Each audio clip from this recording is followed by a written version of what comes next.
Bonjour à toutes et à tous, bienvenue dans cette nouvelle vidéo où je vais essayer de résumer un peu mes films préférés sortis en 2022. Alors déjà, un grand merci pour vos retours sur ma vidéo précédente, vous avez beaucoup participé, c'était un vrai plaisir de lire tous les commentaires que j'ai pu voir.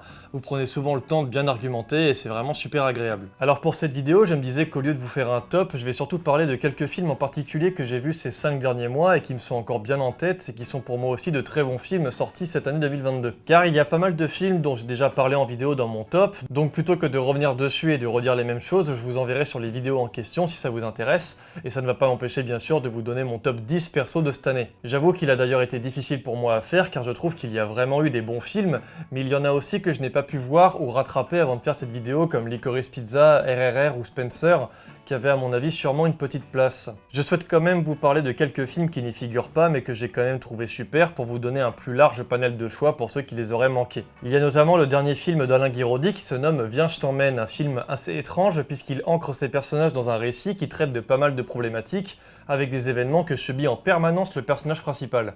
Pourquoi faudrait que je le fasse gratuit avec toi?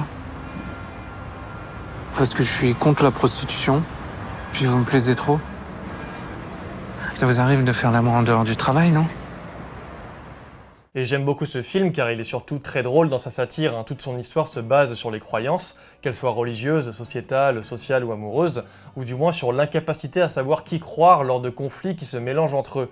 Et là-dessus, Viens je t'emmène, il est assez incroyable, entre l'histoire d'amour, les croyances sur le djihadisme, les on-dit, les interprétations des personnages, les infos diffusées, on est complètement perdu, ce qui peut déstabiliser facilement le spectateur, et c'est je pense l'intention de Guiraudy dans le film. Le monde dans lequel il nous plonge est absurde de par ses rebondissements, ses rencontres, tout en étant ancré dans un quotidien reconnaissable mais quand même caricatural. Que ce soit par les dialogues brillants, par les comédiens plus vrais que nature, ou par la mise en scène sobre mais assez soignée avec des cadres et un montage très millimétré et des séquences très crues qui accentuent le décalage avec d'autres événements, notamment ce comique de répétition à chaque fois que nos deux personnages principaux sont sur le point de faire l'amour. Ils y arrivent jamais, il se passe toujours quelque chose avant donc c'est assez drôle. La déstabilisation au sein de tout ce groupe et cette sensation d'invasion au sein de l'intimité de chaque personnage perturbe, dérange, et c'est parfois très drôle, parfois très dramatique. Et les émotions vacillent sans que l'on soit capable de savoir pour qui prendre parti. Nos idées, nos biais sont en permanence remis en question et on sait jamais qui ment, exagère ou dit la vérité. Après, qui finit selon moi sur une fin peut-être un peu trop expéditive malgré la dernière scène de bagarre que je trouve excellente de ridicule, mais c'est un film qui ne laisse clairement pas indifférent et son absurdité hilarante entrecoupée de scènes dramatiques, violentes et qui tiennent en suspens en font une œuvre très troublante qui met nos valeurs morales à rude épreuve, donc je vous le conseille fortement. S'il y a un film que je n'ai bien failli jamais voir car pas au courant qu'il existait, c'est Vitalina Varela, un film portugais réalisé par Pedro Costa. Et j'ai découvert son existence grâce au podcast La Gêne Occasionnée qui l'a mentionné comme étant un long métrage immanquable, donc merci à eux. Et je suis donc allé le voir par curiosité. Et s'il est dur à mettre dans mon top, il faut admettre que c'est une expérience cinématographique hors du commun quand même. C'est un film très pictural, très lent, très métaphorique où le réalisateur image la misère des migrants capverdiens au Portugal. Il ne le fait pas par naturalisme mais en composant ses cadres en permanence comme si c'était des tableaux avec de Caravage, avec un clair-obscur permanent dans ce qui semble être un bidonville. Alors je dis ce qui semble être car il est difficile d'imaginer la structure des décors, tant tout est incroyablement sombre, la lumière est très dirigiste et se focalise tout le temps dans certains endroits du cadre mais ne va jamais adopter un ton classique, ce qui donne au film une atmosphère mystique et cauchemardesque. On ne voit pratiquement jamais le dehors du village, on ne voit jamais le ciel hormis à la fin, et toute cette ambiance claustro est notamment appuyée par les mouvements des acteurs avançant comme des zombies, passant leur temps à chuchoter, les yeux dans le vide. La sensation de confinement est très étouffante et le film est une véritable représentation de l'errance dans la pauvreté, il n'y a rien à sauver. Chaque personnage erre sans but. L'un d'eux, un prêtre qu'on soupçonne d'avoir Parkinson, a même du mal à garder sa foi dans son espèce de monastère fait de terre cuite qui semble craquer au moindre coup de vent. Tout est là pour représenter la misère avec un aspect presque fantastique, ce qui entraîne le film dans des profondeurs métaphysiques sur la condition de l'être humain dans de telles situations.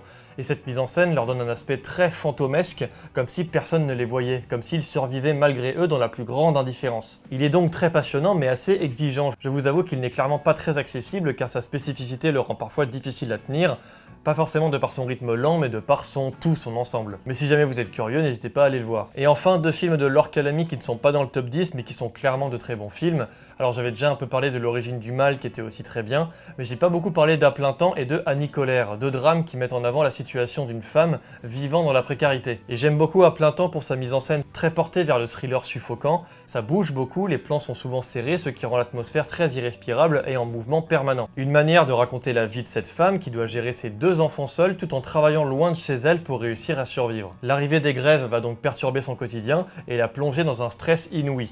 Mais le film a cette intelligence de ne pas rentrer dans ce qui pourrait être une dénonciation des grèves, mais de rester dans l'intimité du quotidien du personnage. C'est avant tout ça qui intéresse le réalisateur Eric Gravel, c'est mettre en avant des situations qui semblent tenir sur une petite ficelle à cause de la précarité. Mais plutôt que de choisir d'en faire un drame social, il transforme ça en une espèce de thriller qui donne l'impression que le personnage est en permanence poursuivi par une force invisible sur le point de l'écraser.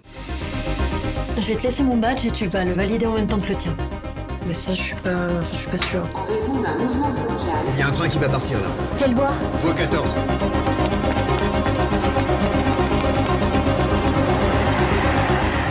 Et pour Annie Colère, c'est un autre style, déjà parce que le film se situe au début des années 70, mais aussi de par son sujet qui traite de l'avortement. Et j'aime beaucoup ce film car il développe intelligemment son thème principal avec une mise en scène sobre et élégante qui n'hésite pas à radicalement changer dans son rythme entre ces deux parties pour développer des messages beaucoup plus différents les uns des autres. Sa première partie laisse clairement place à l'intimisme, à la manière dont les femmes doivent se cacher honteusement pour pouvoir avorter. Le contexte social dans lequel Blandine Lenoir, la réalisatrice, introduit son personnage est très intéressant car on comprend qu'il s'agit d'une classe prolétaire, de femmes qui travaillent à l'usine et qui ont du mal à avoir accès à des soins qui leur coûteraient trop cher, au-delà de l'illégalité de l'avortement à l'époque. La séquence d'avortement est assez incroyable, elle devient terrible et en même temps si magnifique dans la façon dont filme Blandine Lenoir, avec ses plans épaules rapprochés qui n'usent jamais de trop de plans et laissent passer le temps réel de l'avortement. Et c'est parfois insoutenable, on a peur et mal pour le personnage, et je trouve ça juste brillant. Et c'est d'ailleurs vraiment toute la force de la deuxième partie du film qui laisse de côté l'intime pour se concentrer sur la montée de l'esprit militant d'Annie, au début filmée comme une héroïne avec une ambition forte,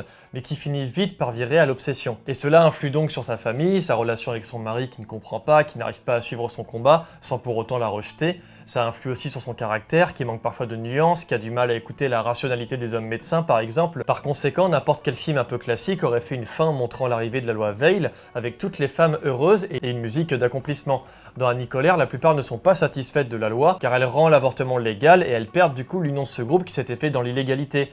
Et donc il y a de la mauvaise foi dans les arguments, il y a de l'émotion, il y a de la compréhension, alors que l'avortement est désormais légal, elles ont gagné le combat. Et je trouve ça super intelligent de mettre ça en scène, car on reste sur des femmes pauvres qui avaient trouvé un moyen d'émancipation qu'elles perdent maintenant que leur combat a trouvé un début de réponse. Le personnage de Lorca Lamy avait trouvé un sens à sa vie, et elle a l'impression de le perdre maintenant que la loi de l'avortement est arrivée. Bref, je trouve que c'est quand même un petit bijou d'ambiguïté et d'intelligence dans son propos, et Blandine Lenoir joue subtilement avec sa mise en scène pour apporter avant tout dans ce combat politique un combat de femmes qui finalement finissent par l'apprécier car elles se sont découvertes et rencontrées. Et souhaitent presque qu'au final, en fait, ce combat ne se termine jamais. Donc il y a un mélange d'obsession maladive et de bonté humaine, de liens sociaux et de rapports entre les genres, porté par une vision féministe qui est intelligente. Les prochains films dont je vais parler sont donc maintenant dans mon top 10 2022, mais je vous donnerai du coup la liste très précise en fin de vidéo. Alors je voulais vous parler un peu de Bowling Saturn, déjà réalisé par Patricia Mazui. C'est un thriller assez glaçant, plutôt efficace, où l'on suit deux frères se partageant la propriété d'un bowling après la mort de leur père, chasseur, qui en était le propriétaire. Et la grande maîtrise de ce film résulte particulièrement dans la capacité de la réalisatrice à instaurer un climat violent sans en faire des tonnes visuellement ou graphiquement. Une véritable plongée en enfer dans ce thriller à l'intrigue finalement assez classique, mais où tout va se jouer dans la mise en scène. Le film a une puissance très spécifique sur la manière dont est racontée l'histoire, elle est séparée en deux par un suivi sur un frère puis sur l'autre, et Patricia Mazui nous ancre directement dans sa mise en scène par le biais de longues séquences d'errance d'Armand, le demi-frère. Une errance qui porte d'abord sur un drame familial, le deuil d'un père, puis sur un travail vide de sens, avant d'arriver sur ce qui semble différencier les deux frangins, à savoir leurs conditions sociales. Mais le film ne s'arrête pas là, car ce qui va intéresser la réalisatrice, c'est la façon dont un être perdu n'ayant aucune raison de vivre va se trouver une malédiction dans l'héritage de son père. La frustration sexuelle dont il semble dépendre, accouplée à toutes ces nouvelles choses qu'il s'accapare, donc le bowling, l'appartement du père avec tous ses trophées de chasse, va littéralement le transformer en démon. Mazui n'utilise pas des milliards de plans pour installer le malaise, mais le bon cadre pour montrer la montée de la folie.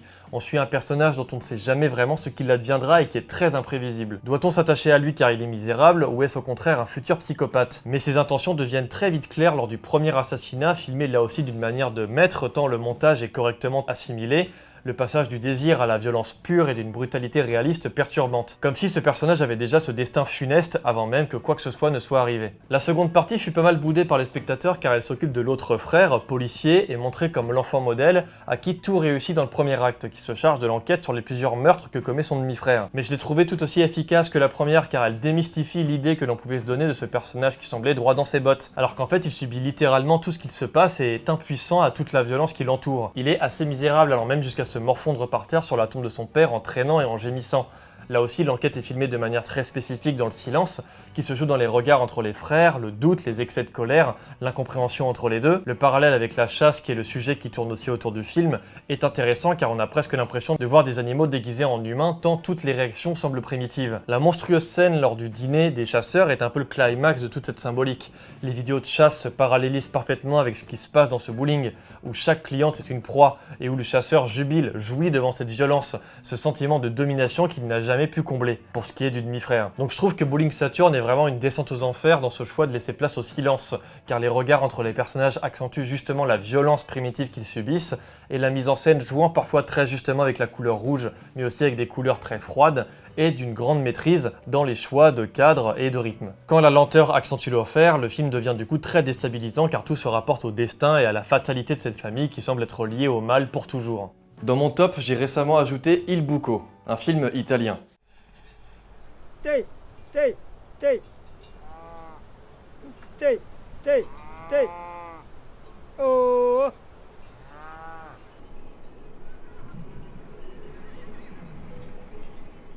La beauté de ce film résulte dans la capacité de son réalisateur Michelangelo Framartino à savoir jongler avec le rythme de ses images pour construire une espèce de mystification tout en déclarant un amour sincère à une époque, celle des années 60, où l'Italie est en plein boom économique et où cette fameuse grotte est découverte, mais aussi aux paysages et à ces paysans qui y vivent. Le film laisse le temps au spectateur de s'enivrer dans ces magnifiques montagnes perçant les nuages et dans cette immense grotte où le réalisateur va laisser place à la lumière naturelle pour construire les plans à l'intérieur. D'ailleurs, dans une interview, il expliquait notamment avec humilité que c'était la grotte qui avait réalisé le film, car il devait poser la caméra qu'à certains endroits tant les couloirs étaient serrés, ce qui donne au film une authenticité assez exceptionnelle dans la beauté architecturale de cette grotte. Le côté mystique va se lier avec ce paysan que nous suivons en parallèle, qui regarde étrangement de loin ces spéléos qui plongent dans la grotte. Le montage va faire naître une connexion presque spirituelle entre ce vieil homme et la grotte en question, car plus ils en découvrent, plus le paysan tombe gravement malade. On pourrait interpréter ça comme une mise en image de l'ancien temps qui laisse place à une nouvelle forme de modernité de par les découvertes, et je trouve que c'est très très beau dans le film. Le rythme est lent, mais le spectateur est en permanence subjugué par la beauté des paysages, par la beauté des vaches, par la beauté de ce paysan.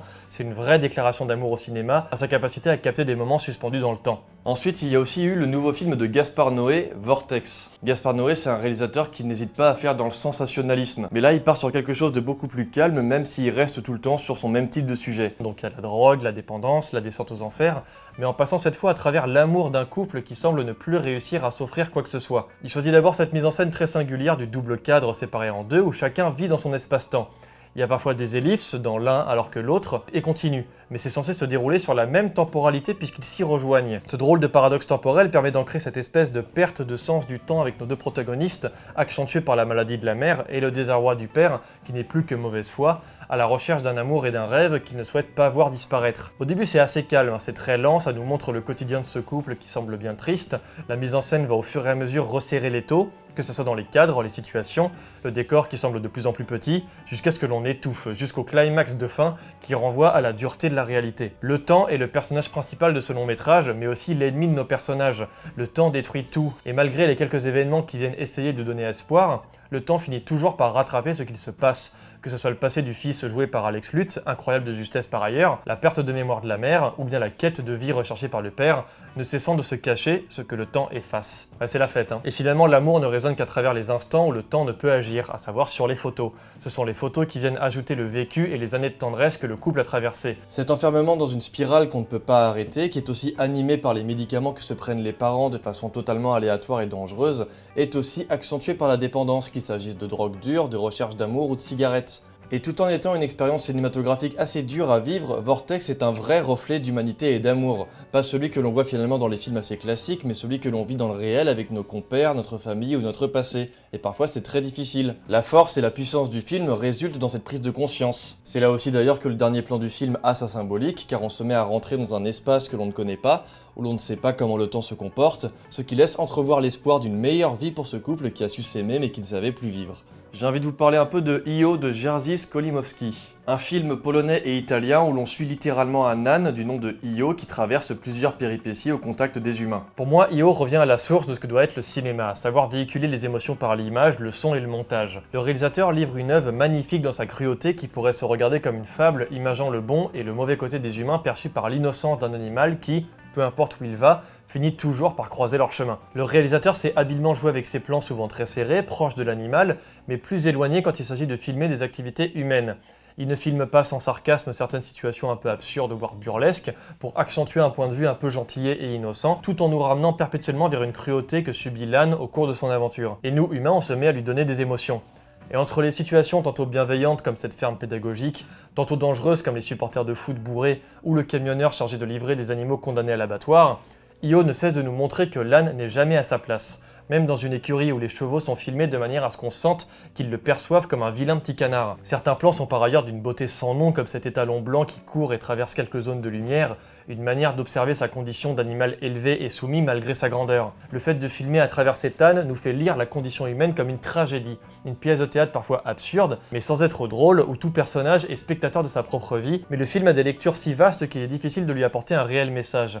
Et c'est là toute la beauté émotionnelle qui transparaît tout le long du métrage. Car il est aussi un film qui met en avant l'amour profond pour la nature et les animaux, sans jamais verser dans la niaiserie et sans jamais être moralisateur. Et le fait de laisser place à ces images incroyables, ce montage maîtrisé, ce son si précis qui a aussi son importance, entre les pas de sabot des chevaux, les gouttes de sang que l'on entend bien plus que tout le reste dans la séquence où Io est blessé, les sons off des actes humains ignobles comme la mise à mort électrique des renards. En s'abstenant de jouer dans les dialogues, dans les relations humaines, il offre un catalogue magistral d'émotions qui nous plonge dans ce qui peut se faire de mieux et ce qui peut se faire de pire en nous, sans jamais perdre le fil représenté par notre âne, à qui la fatalité est finalement perpétrée par la surprésence de l'homme et sa capacité à être imprévisible et soumis aussi à des règles qu'il ne contrôle pas. Et enfin, le dernier dont j'ai un peu envie de vous parler, c'est le fameux Pacifiction réalisé par Albert Serra. Pacifiction, c'est un film qui apparaît d'ailleurs dans pratiquement tous les tops de l'année en première position, car c'est un long métrage absolument unique en son genre qui joue sur une intrigue d'espionnage pour filmer en réalité l'errance d'un personnage se sentant dans un film d'agent secret alors qu'il ne sert strictement à rien. En gros, l'arrivée d'une rumeur selon laquelle des essais nucléaires vont reprendre sur une île engage une paranoïa pour les élus responsables,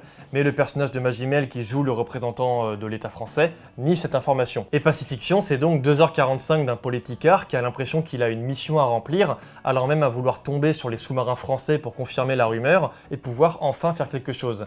Mais en fait, c'est une sorte de OSS 117, ce qui donne des séquences parfois hallucinantes de médiocrité mais aussi très drôles, et les personnages secondaires donnent de l'importance de fou au plan et à l'ambiance qui règne sur l'île. L'idée de laisser improviser les personnages est aussi une très bonne idée pour accentuer ces maladresses, ces interruptions dans les dialogues. Ça donne une authenticité assez folle au long métrage qui ne perd jamais son rythme dans ces séquences pourtant parfois longues. Et il y a, malgré l'inutilité évidente du personnage de Benoît Magimel, une tension quasi constante développée par une paranoïa qui engloutit les esprits. Ça se voit notamment dans les compositions des cadres où en arrière-plan on a tendance à voir des personnages écouter les discussions que nous écoutons. On se met à être actif de cette enquête qui n'aboutit finalement à rien. La photographie est magnifique, d'une brillance presque onirique et reflétant les couleurs chaudes de façon assez spectaculaire. Et la scène de surf par exemple sur les grandes vagues est l'une des plus incroyables du film tant on sent la puissance de la mer et de l'eau qui se cogne au bateau et aux planches de surf. Perso, j'y ai été beaucoup plus sensitif au ciné que Avatar 2. Voilà, c'est pour dire. Et cette errance se transforme en délire à la fin du film, où la prise de conscience de son inexistence donne des séquences incroyables dans la boîte de nuit, ou bien encore sur un grand stade. Le personnage perd la boule, ne sait plus qui il est en quête d'identité, et c'est un film assez incroyable qui sait mesurer son découpage et ses scènes pour offrir un voyage esthétique très particulier, jonglant entre hypnose et conflits politiques imaginaires, corruption et situations burlesques, qui sait jouer sur l'errance et sur la stagnation de tout un monde. Et voici donc mon top 10 des films 2022. En 10, Les Crimes du futur de David Cronenberg. 9, Bruno Redal, Confession d'un meurtrier de Vincent Leport. 8, Bowling Saturn de Patricia Mazui. 7, Il Bucco de Michelangelo Framartino. 6, Vortex de Gaspard Noé. 5, Pacifiction de Albert Serra. 4, Io de Jerzy Skolimowski. 3, Asbestas de Rodrigo Sorogoyen. 2, Et j'aime à la fureur de André Bonzel. Et enfin 1, Rien à foutre de Emmanuel Mar et Julie Lecoustre. Et bien écoutez, voilà, c'est la fin de cette vidéo. J'espère qu'elle vous aura plu, j'espère qu'elle sera pas trop longue, parce que j'ai l'impression d'avoir énormément parlé. N'hésitez pas à partager la vidéo si elle vous a plu, n'hésitez pas à mettre votre propre top 10 d'ailleurs de 2022 dans les commentaires, ça me fera toujours plaisir de les regarder. N'hésitez pas à vous abonner à la chaîne et à me rejoindre sur Twitter, et on se retrouve très bientôt pour de nouvelles vidéos. Ciao!